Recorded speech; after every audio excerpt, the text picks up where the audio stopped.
एक बड़े से अस्पताल के बाहर पार्किंग में खड़ी अपनी कार के अंदर स्टीयरिंग पर सिर टिकाकर वह महिला गुमसुम बैठी हुई थी। उसके दिल में बुरे बुरे ख्याल आ रहे थे। कुछ देर पहले अस्पताल के अंदर की वो सारी बातें उसे याद आने लगी। कुछ देर पहले अस्पताल के गलियारे से चलते हुए वो आईसीयू रूम तक पहुंच गई। आईसीयू कमरे के दरवाजे के ऊपर लगे कांच से उसने अंदर झांक कर देखा। उसका पति बेहोशी की हालत में बेड पर पड़ा हुआ था। उसकी तरफ देखते ही पल भर के लिए उसका दर्द के मारे जोर से चीखना, चिल्लाना, बेबस होकर मौत की भीख मांगना, सब कुछ नजरों के सामने आ रहा था। अब वो बेहोश पड़ा था क्योंकि डॉक्टर ने उसे नींद का इंजेक्शन या बेहोशी की दवाइयां दी थी। पर जैसे ही दवाइयों का असर खत्म होकर वो होश में आएगा, फिर से उसकी वही कलेजा कांपने वाली चीखें शुरू हो जाएगी। आज 2 दिन हो गए थे वो अस्पताल के बेड पर ऐसे ही पड़ा हुआ था और डॉक्टरों ने अब तक उसे कुछ भी कहा नहीं था। फिर भी डॉक्टरों की परेशानी वो समझ चुकी थी। अभी तक उसकी बीमारी का पता डॉक्टर नहीं लगा पाए थे, पर अब वो जान चुकी थी कि उसका पति किसी ऐसी बीमारी से ग्रसित था जो आम इंसान की पहुंच से और इलाज से भी बाहर थी। उसका दिल भर आया, आंखों से पानी छलकने लगे। अपने पल्लों से आंखें पोंछकर वो डॉक्टर साहब की केबिन के अंदर गई। देखिए, अपने आप को संभालिए, हम अपनी तरफ से पूरी कोशिश कर रहे हैं, वैसे जल्दी ही रिपोर्ट आ जाएगी। अपनी एसी रूम में बैठे वो बुजुर्ग डॉक्टर अपने सामने कुर्सी पर बैठी उस बेहद खूबसूरत महिला को समझा रहे थे। डॉक्टर साहब, चाहे कुछ भी कीजिए, चाहे जितना पैसा खर्च हो मैं दे दूंगी, पर मेरे पति को बचा लीजिए, मैं आपके आगे हाथ जोड़ती हूँ। और वो महिला हाथ जोड़कर उनके सामने सिसकियां लेने लगी। देखिए, हम अपनी तरफ से पूरी कोशिश कर रहे हैं, आप भरोसा रखिए। डॉक्टर साहब आगे कुछ बोलते कि तभी उनकी केबिन का दरवाजा खोलकर नर्स अंदर आई। उसने एक बंद लिफाफा डॉक्टर साहब के हाथ में रख दिया। डॉक्टर साहब ने लिफाफा खोलकर अंदर के रिपोर्ट पढ़ने शुरू कर दिए। रिपोर्ट पढ़ते वक्त वह हैरान परेशान नजर आ रहे थे। एक एक रिपोर्ट को 2-3 बार देख चुके थे। वो महिला डॉक्टर साहब के परेशान चेहरे की तरफ देखकर और ज्यादा घबरा गई। वो डरी सहमी महिला को समझ में नहीं आ रहा था कि डॉक्टर साहब क्या कहने वाले हैं। क्या बात है डॉक्टर साहब, वो ठीक तो हो जाएंगे ना? अरे आप परेशान मत होइए, आप कल से यहीं पर हैं। आप घर जाइए और फ्रेश होकर आइए, आप काफी थक गई हैं। हम कल सुबह बात करेंगे, ठीक है? डॉक्टर साहब की बात मानकर वह केबिन से बाहर निकली और दरवाजा बंद कर लिया। पर दरवाजे पे लगे कांच से जाते जाते उसने अंदर देखा तो डॉक्टर साहब कुछ परेशान होकर नर्स से बात कर रहे थे और किसी की आवाज से वो अपने ख्यालों से बाहर निकली। मैम साहब, जरा गाड़ी आगे लेंगी? अस्पताल का सिक्योरिटी गार्ड उसे कुछ कह रहा था। उसने कार स्टार्ट की और उदासी भरे चेहरे से अपनी कार लेकर घर के लिए निकली। रात के करीब 10 बजे होंगे। शहर की आवाजाही से दूर अपने आलीशान बंगले के गेट के सामने आकर उसने हॉर्न बजाया। एक बुजुर्ग महिला ने गेट खोल दिया। अपनी कार दूसरी कार के पीछे लगाकर वो कार से उतरी और बंगले के सामने बने लॉन में रखी एक कुर्सी पर आकर बैठ गई। उसने अपने पल्लों के नीचे हाथ में कुछ छुपा कर रखा था। अपनी नौकरानी की तरफ देखते हुए उसने कहा, आज काफी ठंड है, जरा आग जलाओ ना। जी मैम साहब। वो नौकरानी सूखी लकड़ियां लाने पास ही के कमरे में गई। अपनी आंखें बंद करके कुर्सी पर शांति से बैठी हुई उस खूबसूरत महिला की आंखों के सामने एक पल के लिए काले अंधेरे से उसके पति का दर्द से चीखता हुआ चेहरा आ गया और उसकी आंख खुल गई। सामने देखा तो पास ही में बैठी उसकी नौकरानी जमीन पर आग जलाते हुए उसे पूछ रही थी, ये लीजिए मैम साहब, आपका कुछ पार्सल आया था। एक बंद किताब के आकार का बक्सा हाथ में देकर नौकरानी ने पूछा, अब कैसी तबीयत है साहब की? नौकरानी की बात सुनकर एकदम से उसकी आंखें नम हो गई। समझ नहीं आ रहा क्या करूं। जो हो रहा है वो क्या सही है? जो मैं कर रही हूँ क्या वो सही है? या जो आज तक हुआ वो सही था? और जो आज हो रहा है उसके बाद क्या सब सही हो जाएगा? अपनी मालकिन की बात सुनकर उस बुजुर्ग महिला ने कहा, नहीं साहब, फिक्र मत कीजिए। जब कुछ अच्छा होने वाला होता है तो ईश्वर हमारी परीक्षा लेते हैं। हमें बुरे वक्त से गुजरना ही पड़ता है। उसने हाथ में लिया वो पार्सल खोल दिया। अंदर एक किताब थी। किताब के ऊपर एक महिला की हाथ से बनी तस्वीर थी जो काफी हद तक उसी की तरह लग रही थी और नीचे नाम लिखा था मेनका। एक हाथ से उसने अपने पल्लों के नीचे छुपा कर रखी उस चीज को पकड़ रखा था और दूसरे हाथ में ली हुई किताब पढ़नी शुरू की। आग को हवा देती उस नौकरानी की नजर उसके पल्लों के नीचे हाथ पर टिकी हुई थी। किताब का पहला पन्ना पढ़ना शुरू किया। वो मेनका की शादी की पहली रात थी। लाल लिबास में अपने कमरे में फूलों से सजाए बेड पर बैठी थी। कमरे का दरवाजा खटखटाने की आवाज ने उसकी धड़कन बढ़ा दी। उसने जैसे ही दरवाजा खोला, उसका पति लड़खड़ाता हुआ आकर अपने बेड पर गिर पड़ा। शायद काफी पी रखी थी। शादी की खुशी में दोस्तों ने पिलाई होगी। अपने आप से बुदबुदाते हुए मेनका ने उसके ऊपर कंबल डाल दी और आईने के सामने खड़ी होकर कंघी से बाल बनाने लगी। अगले दिन उसके साथ किचन में चाय बना रही थी। सासू माँ ने एक कागज की पुड़िया खोली और चुपके से चाय में कुछ डालकर मेनका के कमरे में ले आई। लो बेटी, चाय पी लो। माँ जी, आपने क्यों तकलीफ उठाई? अरे मेरी बेटी, इसमें तकलीफ की क्या बात है? और हाँ, मनोज सुबह जल्दी ऑफिस गया है। मेनका को थोड़ा अजीब लगा। सुबह के 8 बजने वाले थे और इतनी जल्दी ऑफिस? उसने चाय पी और फ्रेश होने के लिए चली गई। उसकी सासू माँ की नजर पूरे कमरे में घूम रही थी। तभी उसकी नजर आईने के पास पड़ी कंघी पर गई जिसमें कुछ बाल फंसे थे और उस बुढ़िया के चेहरे पर एक अजीब सी हंसी छा गई। कुछ दिन बाद, बेटी अब हम चलते हैं। मेनका से मिलने आए उसके माता पिता अपनी कार से अब वापस जा रहे थे। अपनी बेटी की खुशहाली देखकर वे भी काफी खुश थे। उनकी कार बंगले के गेट से बाहर निकली और तभी दूसरी तरफ से तेजी से आते हुए ट्रक ने उनकी कार को जोर से टक्कर मारी। ट्रक उनकी कार को रौंदता हुआ निकला। अपने माँ बाप की दर्द भरी चीखों से मेनका का कलेजा फट गया। वो दौड़ती हुई उनकी तरफ जाने लगी, पर अगले ही पल उनकी कार का ब्लास्ट हो गया और उसकी आंखों के सामने ही उसके जख्मी माँ बाप जलती आग में झुलसकर मारे गए। अपनी आंखों से इस खौफनाक हादसे को देखकर मेनका वहीं पर बेहोश हो गई। इस बात को कुछ दिन बीत गए थे, पर वो अभी तक उस हादसे से उभरी नहीं थी। एक रात वो अपने कमरे में सोई थी। रात के 2 बजे होंगे। उसे एकदम से वो हादसा आंखों के सामने आ गया और जोर से चीखती हुई वो नींद से जाग गई। उसे इस तरह चीखकर उठता देखकर मनोज को काफी गुस्सा आ गया। उसने जोर से गाल पर थप्पड़ मारा और उसके बाल पकड़कर गुस्से में कहा, अच्छा होता तू भी मारी जाती, कम से कम मुझे छुटकारा मिलता। अपने पति की वो दिल तोड़ने वाली बात सुनकर मेनका की आंखों से आंसू बहने लगे, पर वो वैसे ही बेड पर पड़ी रोती रही। लग रहा था माँ बाप होते तो दिल का दर्द उन्हें बताती, पर भगवान ने उन्हें पहले ही छीन लिया था कि तभी उसे अपनी बेडरूम के दरवाजे के बाहर किसी की हलचल महसूस हुई।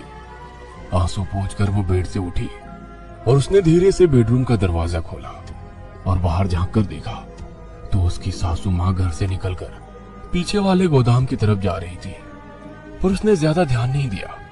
वो दरवाजा बंद कर दोबारा अपने बेड पर लेट गई। कुछ दिन बाद शादी की पहली सालगिरह थी। उसने लाल साड़ी पहनी थी। बालों में सजाए रजनीगंधा के गजरे की धीमी खुशबू हवा में फैली हुई थी।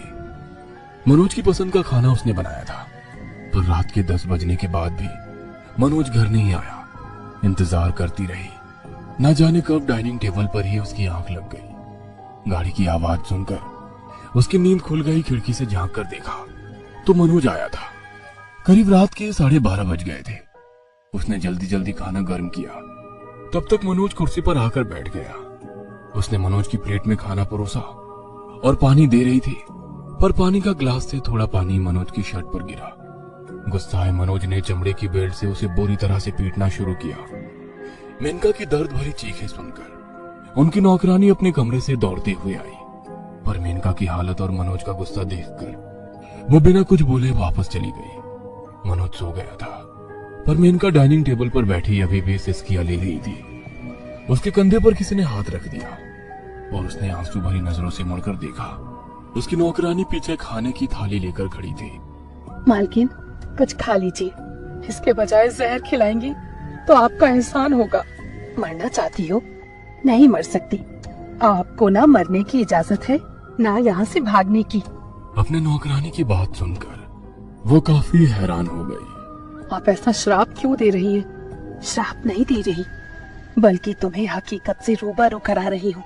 इतना कहकर उसने मालकिन का हाथ पकड़ा और घर के दरवाजे से बाहर ले आई। घर के पीछे बने गोदाम का दरवाजा खोला। अंदर टूटी फूटी कुर्सियां, टेबल, अलमारियां, काफी सामान बिखरा पड़ा था। दीवार पर लगा लाइट का स्विच ऑन कर दिया और दोनों संभल कर भीतर की ओर चलने लगे। आगे चल रही नौकरानी एक कोने में रखी अलमारी के पास पहुंच गई। अलमारी पर लगी कुंडी को धीरे से सरकाया और दरवाजा खोला और दोनों की नजरें अलमारी के भीतर रखे एक चीज पर गई। मेनका हैरान परेशान होकर उस चीज को देख रही थी। उस चीज को देखकर उसके बदन में जैसे सिहरन दौड़ गई। घबराइए मत मीम साहब, मैं आपकी मदद करूंगी। कुछ दिन बाद मेनका सोफे पर बैठे घर के बंद दरवाजे की तरफ देख रही थी। उसके दिमाग में कुछ तो चल रहा था। नौकरानी ने चाय उसके सामने टेबल पर रखे। तभी घर के फोन की घंटी बजी। चाय की चुस्की लेते हुए मेनका उस फोन को देख रही थी। नौकरानी ने जाकर फोन उठाया और मेनका की तरफ देखा। अस्पताल में खड़े पुलिस वाले ने मेनका की तरफ देखते हुए कहा, आपके पति हमें एक होटल के कमरे में कॉल गर्ल के साथ मिल गए। जलते सिगरेट से उसके शरीर को जख्मी किया और उसने हमें फोन किया। इंस्पेक्टर साहब आगे कुछ बोलते कि तभी रूम का दरवाजा खोलकर डॉक्टर साहब बाहर आ गए। शराब के साथ जोश बढ़ाने वाली दवाइयों का ओवरडोज हो चुका है, जिसकी वजह से उनकी बॉडी पैरालाइज हो चुकी है। डॉक्टर साहब की बात सुनकर वो तो उठ गए। अब उसे अपने पैरालाइज पति की देखभाल करनी थी। कुछ दिन ऐसे ही गुजर गए। एक सुबह बुखार से तप रही मेनका बेड पर सोई हुई थी।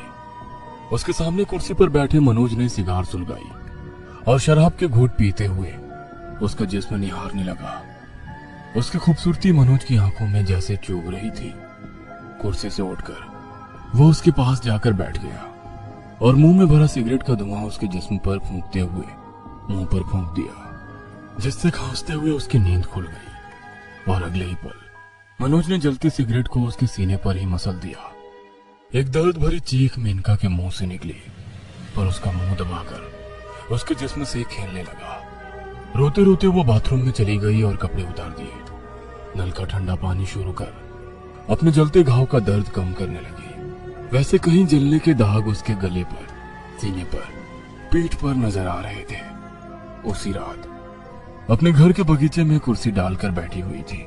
सुबह जले हुए सिगरेट से हुए जख्म में अभी भी दर्द हो रहा था, पर इस दर्द को बर्दाश्त करने के अलावा उसके पास कोई और चारा ना था। अपने कमरे के भीतर बेड पर पड़े मनोज की नजर बगीचे में कुर्सी पर बैठी मेनका पर गई और उसे गुस्सा आ गया। अपनी दवाइयां खाने के लिए वो उठा, गोली मुंह में डाली और पानी का ग्लास उठाने लगा, पर वो हाथ से छूट गया। तब तक गोली से पूरा मुंह कड़वा हो चुका था। उसका गुस्सा 7वें आसमान पर पहुंच गया। गोली मुंह से थूक दी, टेबल पर रखी बेल्ट उठाई और पैरालाइज हुआ आधा जिस्म घसीटते हुए बाहर आ गया। गार्डन में बैठी मेनका आंखें थोड़ी खोलकर उसे अपनी तरफ आता देख रही थी। जमीन पर उगी घास के ऊपर अपना पैर घसीटता हुआ वह मेनका के सामने आकर खड़ा हो गया और गुस्से से कहा, आज तो तेरी चमड़ी उधेड़ दूंगा। मेनका ने धीरे से मुस्कुराते हुए उससे कहा, आज सब खत्म हो जाएगा। आज इस नर्क से मैं हमेशा के लिए आजाद होने वाली हूँ। आजाद? उसके लिए तुझे अपनी जान देनी पड़ेगी।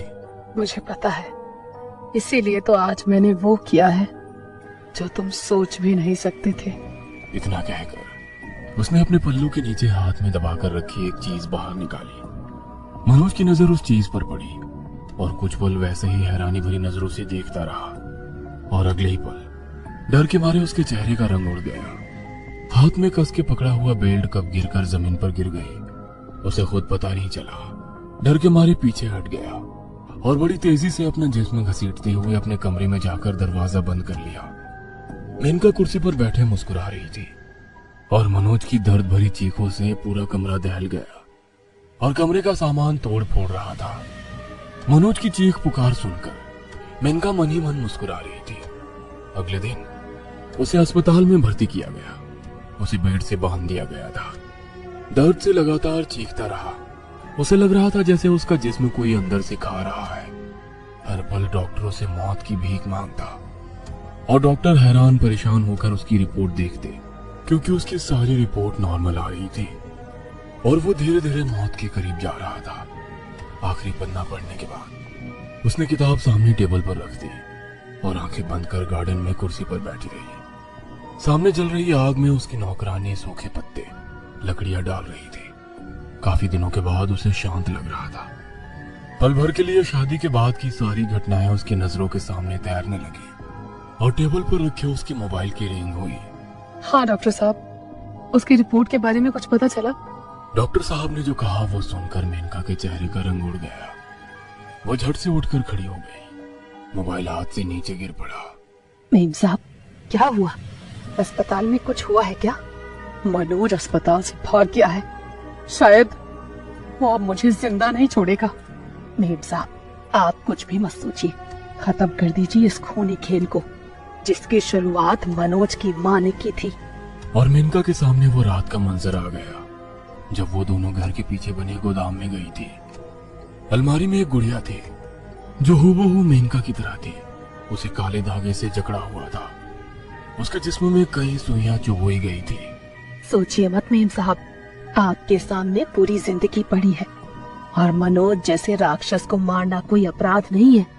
मेनका ने अपने पल्लों के नीचे दबाकर रखी उस चीज को बाहर निकाला। वो एक गुड़िया थी जो हूबहू मनोज की तरह दिख रही थी। उसके जिस्म के आधे हिस्से में कई सारी सुइयां घुस आई थी। जैसे ही मेनका ने उस गुड़िया की गर्दन मरोड़ी, रात के अंधेरे में एक पुरुष की दर्द भरी चीख गूंज उठी। वह सुनकर मेनका का दिल दहल गया। वो गुड़िया को जितना मरोड़ती उतनी ही ज्यादा चीखें चारों ओर सुनाई देती। नौकरानी ने गुड़िया को उसके हाथ से छीनकर उस जलती आग में फेंक दिया और अगले ही पल घर के पार्किंग में खड़ी वो कार अचानक धूं धूं कर जलने लगी, जिसमें बैठकर कुछ देर पहले मेनका घर आई थी।